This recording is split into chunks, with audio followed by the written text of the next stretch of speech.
હાલો, good morning વિદ્યાર્થીઓ. કેમ છો બધા? મજામાં હશો? ચાલો આજે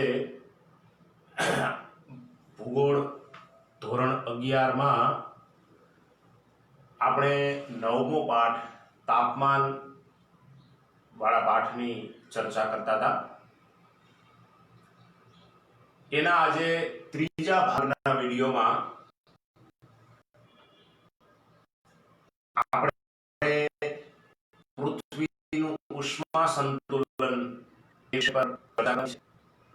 આગળના વિડીયોમાં આપણે સૂર્યાઘાત એટલે શું, સૂર્યાઘાતના વિતરણ પર અસર કરનારા પરિબળો કેવા પ્રકારના હોય એની આપણે 5 મુદ્દાઓની ચર્ચા કરી રહ્યા છીએ. આજના આ ત્રીજા ભાગના વિડીયોમાં પૃથ્વીનું ઉષ્મા સંતુલન કેવી રીતે જળવાઈ રહે છે, વાતાવરણની અંદર આ સૂર્યાઘાતનું વિતરણ આપણી પૃથ્વી સપાટી ઉપર કેવી રીતે થયેલું છે એની અહીંયા આકૃતિ સાથે મારે તમને સમજ આપવાની છે. વાતાવરણની ઉપરની સપાટીએ પહોંચતા સૂર્યની જે ગરમી પ્રાપ્ત થાય છે એમાંથી 18% જેટલો સૂર્યાઘાત વાતાવરણ સીધો જ શોષી લે છે. આ પૃથ્વી સપાટી પર જે સૂર્યના કિરણો આવે છે આપણે એની ચર્ચા કરી રહ્યા છીએ. એનું ઉષ્મા સંતુલન કેવી રીતે જળવાય છે? 18% જેટલો સૂર્યાઘાત તો વાતાવરણ સીધો જ શોષી લે છે. જે અહીંયા નીચે સૂર્યાઘાત આવે એની પહેલા જ બાકીનામાંથી આશરે 47% જેટલો સૂર્યાઘાત પૃથ્વીની સપાટીને મળે છે. 47% જેટલો, અને આશરે 35% જેટલો સૂર્યાઘાત શોષાયા વિના જ વાદળો, રજકણો, પૃથ્વી પરના જે હિમ આચ્છાદિત પ્રદેશો હોય તે, જલરાશિનો વિસ્તાર એટલે કે મહાસાગરો, આ બધાની સાથે અથડાય અને પરાવર્તન પામી અવકાશમાં પરત ફરે છે. અને આ પરાવર્તિત સૂર્યાઘાતના જથ્થાને પૃથ્વીનો ઓલ્બિડો કહે છે. એનું નામ શું આપ્યું? ઓલ્બિડો. એટલે જે જો અહીંયા મેં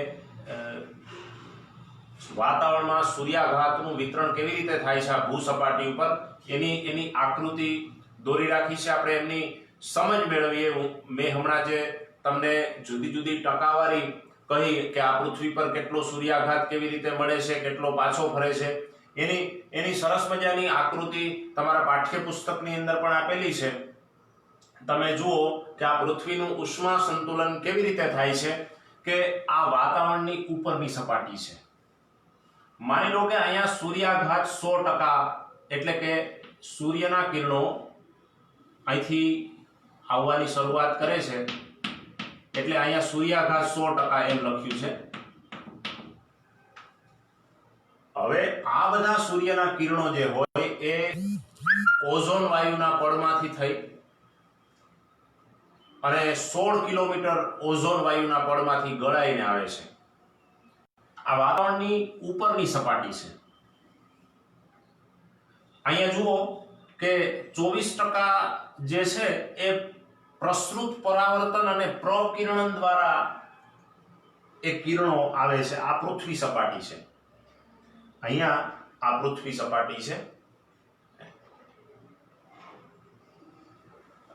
આ જે કિરણો આવે છે એમાંથી 23% તો પૃથ્વી સપાટી સીધા આ સૂર્યાઘાતને શોષી લે છે. 7% છે નીચે પહોંચ્યા વગર પ્રકિરણન દ્વારા એ ફરી પાછો વાતાવરણને મળી જાય છે. આ સિવાય સૂર્યાઘાત જુઓ કે આ વાદળો જે આકાશમાં આપણને દેખાય છે એ વાદળોમાં સૂર્યાઘાત આવે છે અને ત્યાંથી જ પાછો વાતાવરણમાં પરાવર્તિત થઈ જાય છે 24% જેટલો. હવે તમે જુઓ કે પૃથ્વી સપાટી છે એ 23% સીધું શોષી લે છે અને બાકીનો જે સૂર્યાઘાત કેટલોક આવે છે એ પરાવર્તન પણ થાય છે. સૂર્યાઘાત જે પૃથ્વી સપાટી પર આવે છે એમાં 23% જેટલો શોષે અને 4% જેટલો એ પૃથ્વી સપાટીએથી પરાવર્તન થઈ અને વાતાવરણમાં સીધો પહોંચી જાય છે. અહીંયા જે વાદળ છે એ તમારે શું સમજવાનું છે કે રજકણ, વાદળ, હિમ આચ્છાદિત પ્રદેશો, પછી એ સિવાય જલરાશિના ક્ષેત્રો એટલે કે મહાસાગરો હોય અને એમાંથી અથડાઈને ફરી પાછો 24% પ્રસૃત પરાવર્તન દ્વારા અને પ્રકિરણન દ્વારા પાછો ફરે છે. એટલે એનો મતલબ એવો સમજવાનો, આ બધો જે પરાવર્તિત સૂર્યાઘાતનો જથ્થો જે રહ્યો એને પૃથ્વીનો ઓલ્બિડો કહેવાય છે. એનું નામ શું આપ્યું? ઓલ્બિડો. પૃથ્વી સપાટી ઉપર દરરોજ પ્રત્યેક ચોરસ કિલોમીટર વિસ્તાર ઉપર આશરે 700 કેલ્વી સૂર્ય શક્તિ મળે છે.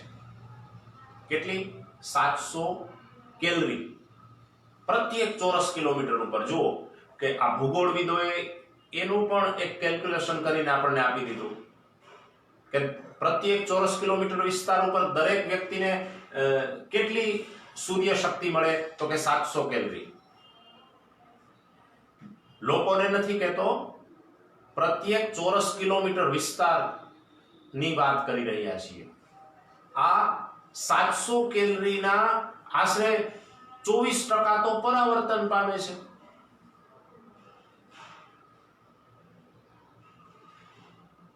એમાંથી આશરે 18% ગરમી વાતાવરણમાં શોષાઈ જાય છે. 24% એ 700 કેલરીમાંથી 24% પરાવર્તિત પામી, 18% ગરમી એ વાતાવરણમાં શોષાઈ ગઈ. હવે લગભગ કેટલી?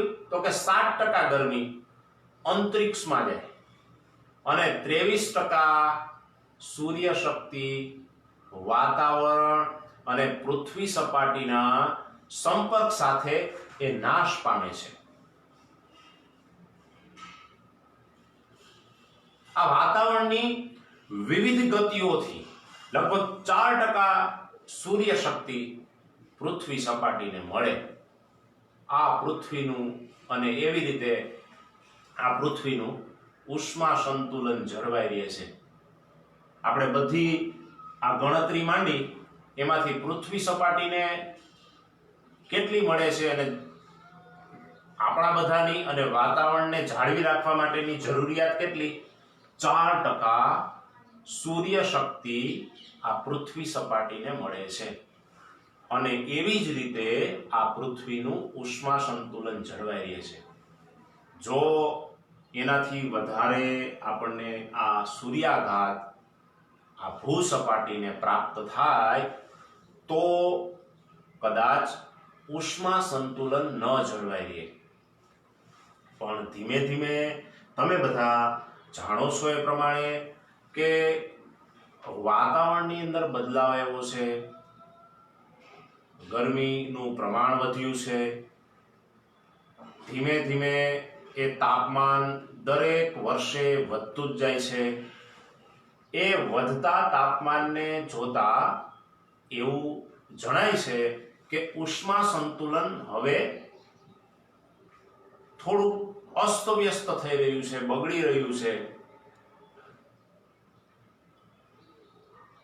જે આપણને આ પૃથ્વી સપાટી પર જે પ્રમાણે કુદરતી રીતે સંતુલન જે પ્રાપ્ત થયું છે એમાં અસંતુલન આવ્યું છે.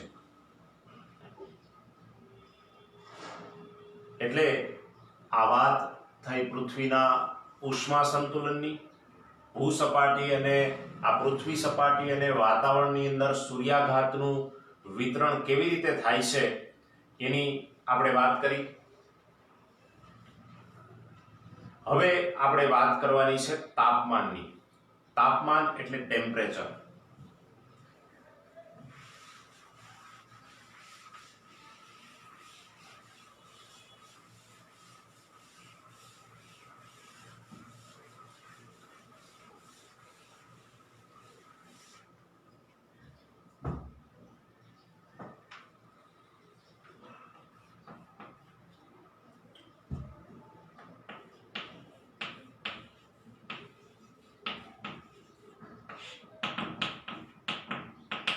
તાપમાન એટલે શું? કોને કહેવાય તાપમાન?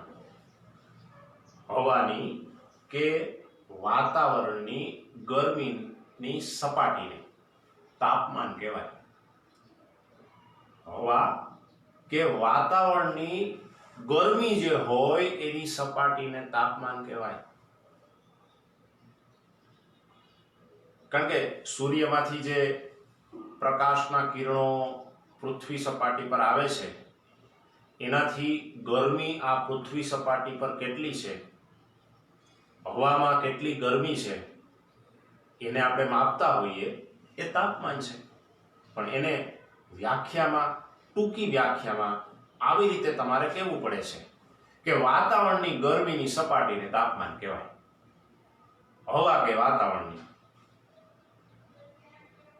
આ મુદ્દો બહુ અગત્યનો છે, પરીક્ષામાં પણ બહુ અગત્યનો છે. કેવા પ્રકારે પૂછાતો હોય તો કે તાપમાન એટલે શું અને તાપમાન પર અસર કરતા પરિબળો જણાવો. હમણાં આપણે એના પરિબળો ભણશું જ, પણ તાપમાન વિશે થોડીક વાત આપણે કરી લઈએ. તાપમાન હંમેશા સેલ્સિયસ કે ફેરનહીટમાં માપવામાં આવતું હોય. આપણે એમ કહીએ કે ઉનાળાના સમયમાં 42 ડિગ્રી 43 ડિગ્રી ફેરનહીટ તાપમાન પહોંચી ગયું છે, તો આપણે પાછળ જે બોલીએ છીએ ને ફેરનહીટ, સેલ્સિયસ, એનો એકમ કહેવાય, એનો માપક એકમ છે. હવાનું તાપમાન છે એ જુદી જુદી માપ પદ્ધતિ વાળા થર્મોમીટર અને થર્મોગ્રાફ સાધનો વડે માપવામાં આવે છે. આધુનિક ટેકનોલોજીના સમયમાં તો અત્યારે ડિજિટલ થર્મોમીટર આવી ગયા છે, એના દ્વારા હવે તો તાપમાન મપાય છે. પહેલાના વખતમાં એ જુદા પ્રકારના હતા, જેમાં પારો ભરીને રાખવામાં આવતું. તમે કદાચ જોયું હોય તો કે આમ એમાં આકા કરેલા હોય અને એમાં પારો ભરવામાં આવેલો હોય, દરેક જગ્યાએ માપ આપેલા હોય. અહીંયા આપણી શાળામાં છે ક્યારેક જોજો, સ્ટાફ રૂમમાં આ તાપમાનને માપવા માટેનો આ જે થર્મોગ્રાફ હોય એ થર્મોમીટર. એટલે હવે તો ડિજિટલ રીતે મપાય છે. એટલું બધું એમાં પરિવર્તન આવી ગયું છે કે હવે તો એ થર્મોમીટર સાવ એકદમ જૂનવાણી લાગે. હવે તો તમે તમારા મોબાઈલમાં ગમે ત્યારે પેલી એપ્લિકેશન આવે છે, એના દ્વારા કેટલું તાપમાન રહેલું છે અત્યારે એ ગમે ત્યારે જોઈ શકો છો.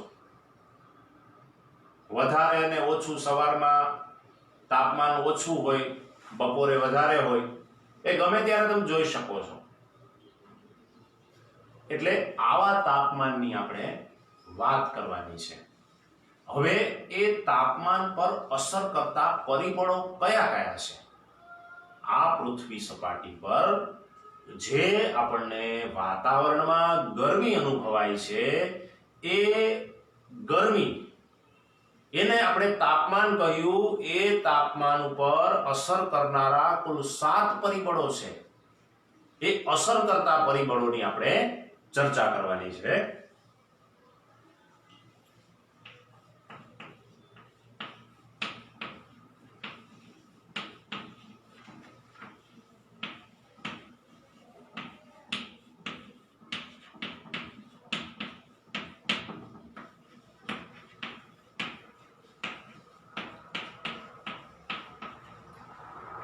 તાપમાન ઉપર અસર કરતા પરિબળોમાં સૌથી પહેલું અક્ષાંશ.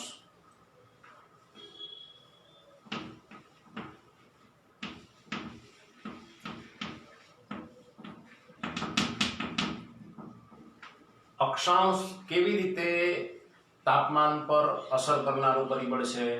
તો કે વિષુવવૃત્તીય પ્રદેશ જે હોય પૃથ્વી સપાટી ઉપર, ત્યાં સૂર્યના કિરણો કાયમને માટે સીધા પડતા હોય, લંબ પડતા હોય.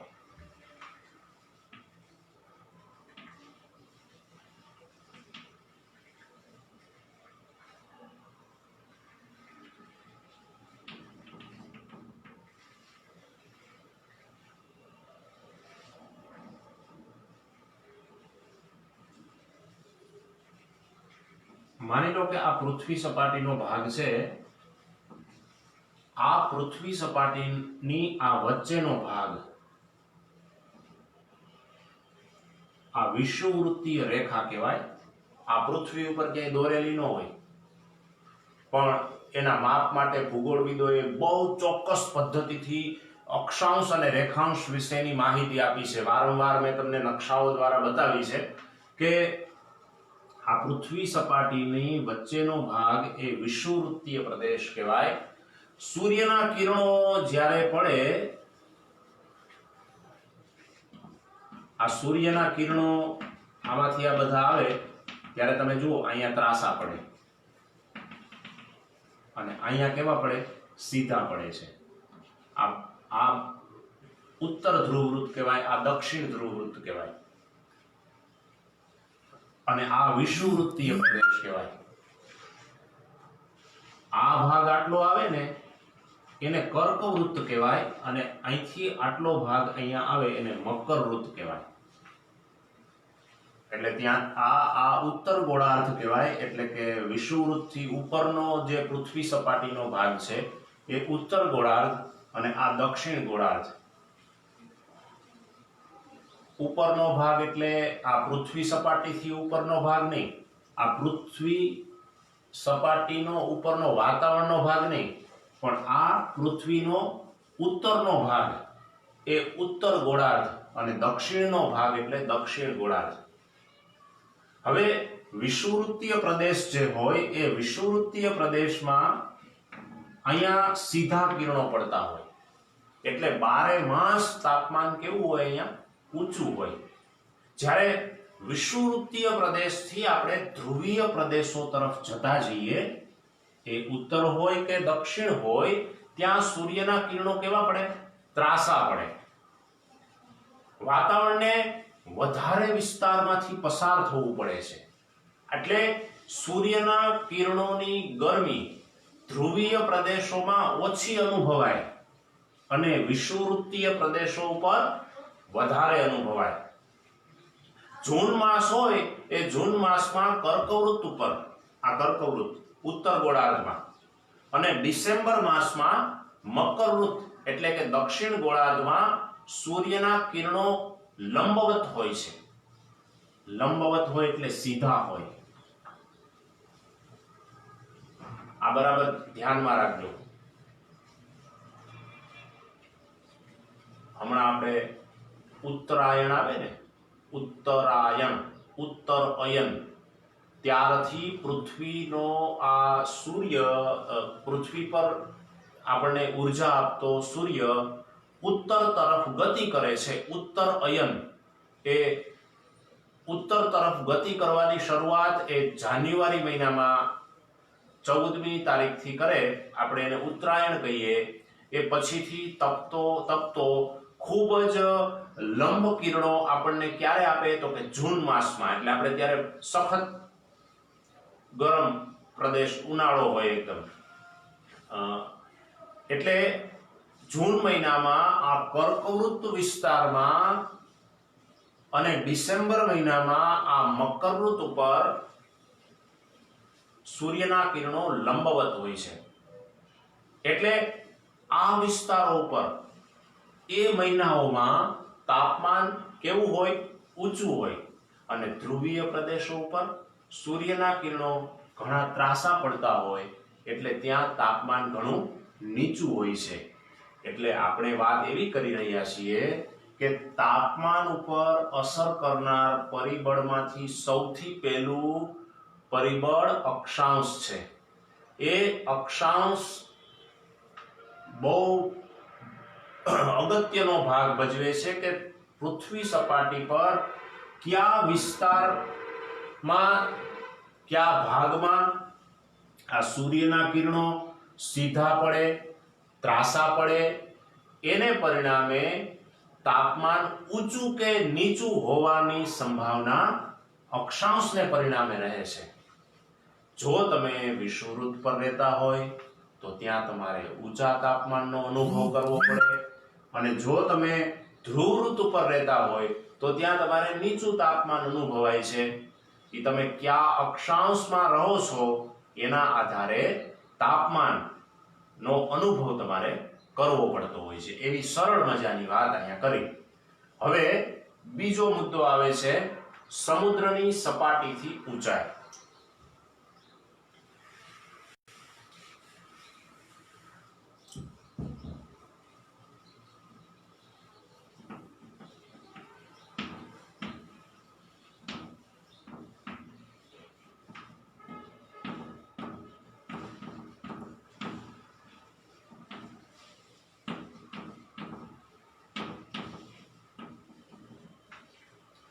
સમુદ્રની સપાટીથી કેટલી ઊંચાઈ છે એના આધારે સૂર્યના કિરણો પૃથ્વી સપાટી ઉપર પડે છે. એટલે ફરીથી એકવાર વાત કરું, સૂર્યના કિરણો સૌથી પહેલા ક્યાં પડે? પૃથ્વી સપાટી ઉપર. આથી પૃથ્વી સપાટી ગરમ થાય અને ત્યાર પછી પૃથ્વી સપાટીના સંપર્ક અને સંસર્ગમાં રહેલું વાતાવરણ છે એ શું થાય? ગરમ થાય. અને એને પરિણામે પૃથ્વી સપાટીથી જેમ જેમ આપણે ઊંચે જતા જઈએ એમ એમ તાપમાન ઘટે છે. એટલે સમુદ્ર સપાટીથી તમે જેટલા ઊંચાઈએ હોય એટલું તાપમાન ઓછું અનુભવાય. ઓછું અનુભવાવું એટલે ઠંડક વાળું અનુભવાવું. તમને એક ઉદાહરણ આપું કે દાખલા તરીકે પર્વતીય વિસ્તાર, ઘણા આપણા દેશની અંદર એવા પર્વતીય વિસ્તારો છે કે એ પર્વતીય વિસ્તારો ઉપર ત્યાં ઉપર રહેતા હોય તો જે નીચે રહેતા હોય પર્વતથી એના કરતા પર્વતની ઉપર રહેનારા લોકો એને ઠંડકનો અનુભવ વધારે થાય, ઓછા વાતાવરણનો અનુભવ વધારે થાય. એનું કારણ શું છે? પૃથ્વી સપાટીથી કેટલી ઊંચાઈએ તમે રહો છો એના આધારે તાપમાન ઘટતું હોય છે અને એ બહુ અગત્યનો ભાગ ભજવે છે કે સમુદ્રની સપાટીથી તમે કેટલા ઊંચાઈ ઉપર છો. એવી જ રીતે તાપમાન ઉપર અસર કરનારું એવું જ પરિબળ છે સમુદ્રથી અંતર. પણ હવે પછી આ ત્રીજો મુદ્દો હવે પછીના ચોથા ભાગના આપણે વિડીયોમાં આ જોશું. આપણે અહીં સુધી અટકી જઈએ છીએ. તાપમાનના વિતરણ પર અસર કરનારા પરિબળો, અહીંયા બે પરિબળોની આપણે ચર્ચા કરી. હવે સમુદ્રથી અંતર એ કેવી રીતે ભાગ ભજવે છે, તાપમાન ઉપર અસર કરતા પરિબળ કેવું છે એની ચર્ચા હવે ચોથા ભાગના વિડીયોમાં આપણે કરશું. અહીં સુધી અટકીએ છીએ. હું આશા રાખું છું કે તમને પૃથ્વીનું ઉષ્મા સંતુલન બરાબર સમજાઈ ગયું હશે અને આ તાપમાનના અસર કરનારા બંને પરિબળો વિશે પણ તમે સમજી ગયા હશો. આપણે ફરીથી ચોથા ભાગના વિડીયોમાં મળીએ ત્યારે આપણે આ બધા સાથે મુદ્દાઓની ચર્ચા કરશું. અસ્તુ.